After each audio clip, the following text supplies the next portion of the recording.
ঝড়ে বিধ্বস্ত জলপাইগুড়ি, বিশেষ করে ময়নাগুড়ির গ্রাম। ব্যাপক ক্ষয়ক্ষতি আলিপুরদুয়ারের ব্লকেও। রবিবার জলপাইগুড়ি, ময়নাগুড়ি ও তার আশপাশের বিভিন্ন এলাকায় ব্যাপক ঝড় হয়। ঝড়ে লণ্ডভণ্ড অবস্থা ময়নাগুড়ির বার্নিশ গ্রামে। আর ঝড়ে বিধ্বস্ত দুর্গত মানুষদের সঙ্গে দেখা করতে সোমবার জলপাইগুড়ি আসেন মুখ্যমন্ত্রী মমতা বন্দ্যোপাধ্যায়। রাজ্যপাল সিভি আনন্দ বোসও সোমবার বাগডোগরা হয়ে জলপাইগুড়ি আসেন। অন্যদিকে বিজেপির বিরোধী দল নেতা শুভেন্দু অধিকারীও আসেন সোমবার। রবিবারের ঝড়ে বিধ্বস্ত জলপাইগুড়ি গোশালামোড় সংলগ্ন এলাকায় অনিমা বর্মনের বাড়িতে সোমবার উপস্থিত হন মুখ্যমন্ত্রী। রবিবারের ভয়ঙ্কর কালবৈশাখী ঝড়ে লণ্ডভণ্ড হয়ে যায় জলপাইগুড়ি এবং ময়নাগুড়ি ব্লকের বেশ কিছু অঞ্চল। সোমবার জলপাইগুড়ি সুপার স্পেশালিটি হাসপাতালে চিকিৎসাধীন ছিলেন 46 জন। জলপাইগুড়ি হাসপাতালে চিকিৎসাধীন আহতদের রাজ্যপাল দেখতে আসবেন বলে সোমবার সকালে হাসপাতাল চত্বরে পুলিশের কড়াকড়ি শুরু হয়।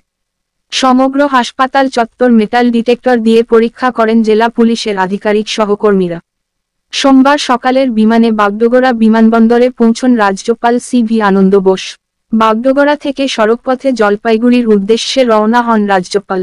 জলপাইগুড়িতে পৌঁছে তিনি ঝড়ে মৃতদের শোকসন্তপ্ত পরিবার এবং হাসপাতালে আহতদের সঙ্গে দেখা করেন। এদিন ওই প্রাকৃতিক বিপর্যয়ে উদ্ধার কাজে সন্তোষ প্রকাশ করেন রাজ্যপাল।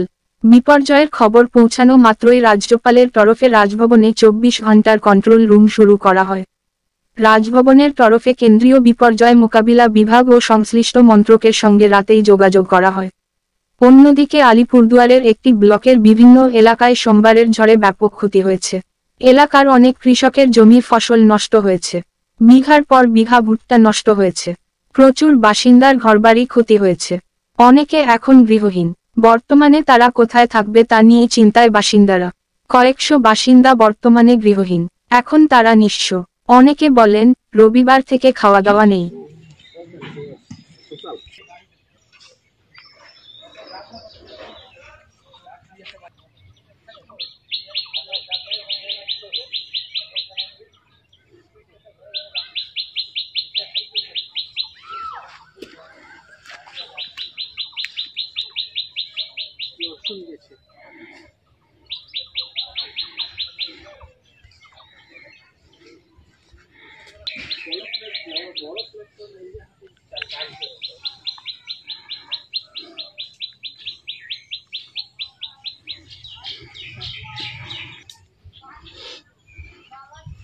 এই বাড়িতে কি ছিল তখন?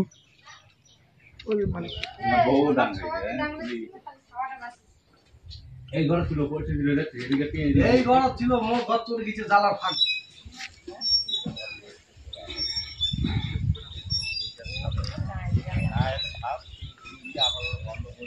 সার্বিক পরিস্থিতি বলতে গতকাল বিকেল 4টার দিকে যে ঘূর্ণিবাত আসছে বলার মতো না। এখানকার লোকের যে অবস্থা থাকার মতো পরিস্থিতিতে নেই। বাচ্চা কাচ্চা নিয়ে যে থাকবে সেই পরিস্থিতিটা নেই। কেন ঘর নেই? হ্যাঁ, না ঘর কি, এক একটা ফ্যামিলিতে 4টা করে ঘর এক মাটির সাথে মিশে গেছে। তারা তো এখন থাকবে সেই ব্যবস্থাটুকু নাই। তার শুধু ঘর না, এখানকার যে মনে করো চাষবাস, ভুট্টা ক্ষেত হওয়ার আগ মুহূর্তেই সব মাটির সাথে পিছিয়ে গেছে। এখন তো ভুট্টা হওয়ার ফসল হওয়ার, ওই তো হওয়ার আগ মুহূর্তে আর কি। শুধু কলি আসছে ভুট্টা, সেই মুহূর্তেই মাটির সাথে সব বিঘাকে বিঘা ভুট্টা কৃষকদের ক্ষতিগ্রস্ত হয়েছে। সবারই। কত আনুমানিক কত ঘর হবে তো?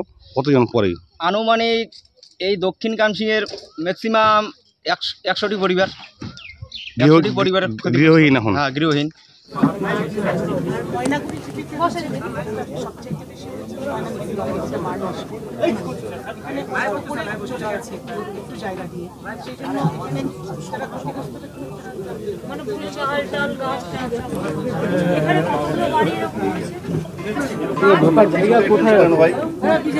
আরে পিছন দিয়ে সরো না, পিছন দিয়ে দাঁড়ান না। আরে তুই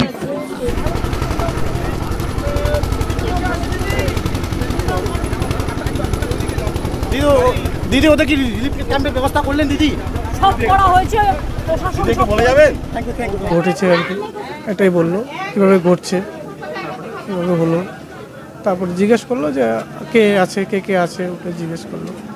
বললাম যে আমার 2 ভাই 1 বোন আছে। বোন কী করে জিজ্ঞেস করলো, আমি কী করে জিজ্ঞেস করলো, এটা কোনো আর্থিক সাহায্য বা কার্ড চাকরি বা এরকম কিছু একটা আমরা তো এরকম কিছু বলিনি। তারা কিছু বললো? না, তারাও সেরকম কিছু জানি না আমি কি বলছে। আমি তো অন্য কাকিমা বলেছিল আমার, তা আমাদের তো কিছু বলিনি আমরা। দিদি কি বললো, আমাদের যে ম্যাডাম কি বললো? ম্যাডাম তো বললো যে সাথে আছে, ভালো, এটাই বললো। কোনো আশ্বাস দিল? হ্যাঁ অবশ্যই কি বললো? বললো যে সব দেখে নিচ্ছি। myself. That is why I have come here. I will visit the field, talk to the people affected, and also share the experience of those who underwent the tragedy. I'll also try to see the welfare of those who are injured, crops damaged. Then I'll contact the National Disaster Management Authority and all other agencies that are involved in relief operations. I'm already in touch with Delhi on this issue. After visiting the places and interacting with the people, then I'll tell you my assessment of the situation. Thank you.